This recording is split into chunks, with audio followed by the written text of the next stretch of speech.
What we have here is a Coriolis exhibit.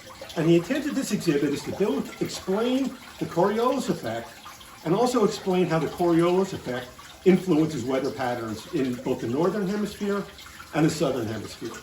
So we'll start by talking about the Coriolis effect itself. And we'll start by looking at these two streams of water up here. You can see right now, without the Earth rotating, these two streams of water basically hit each other head on. What you'll see is as soon as we start rotating the Earth, the stream farthest from the direction of rotation will bend into the direction of rotation. The stream closer to the axis of rotation will bend away. And we'll see that right now. So we can see as we start rotating this, the outer stream rotates into the direction of rotation, and the inner stream rotates away from the direction of rotation.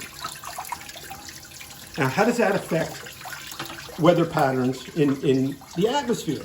Well, to understand that, what we have here is this black impeller. This represents a low pressure system. A low pressure system will pull air in towards it. But because we can't see air, we're using two streams of water.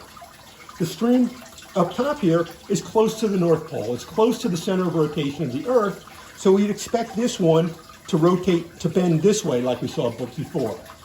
This stream is coming out closer to the equator, far from the direction of the axis of rotation. We would expect this one to bend this way. Now, because these streams are bending in this manner as they approach the low pressure system, they're going to cause the low pressure system to rotate. And in the northern hemisphere, that rotation is going to be in the counterclockwise direction, as we'll see. All right, here we go. So you can see that low pressure system is rotating counterclockwise due to the bending of those streams.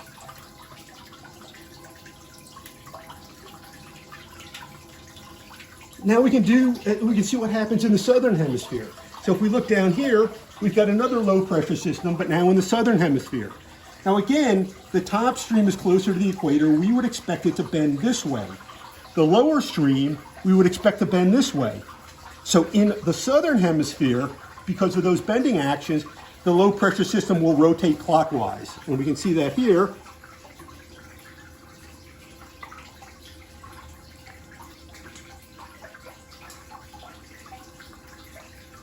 And that is why low pressure systems rotate in the opposite directions depending on what hemisphere you're in, and it's due to the Coriolis effect.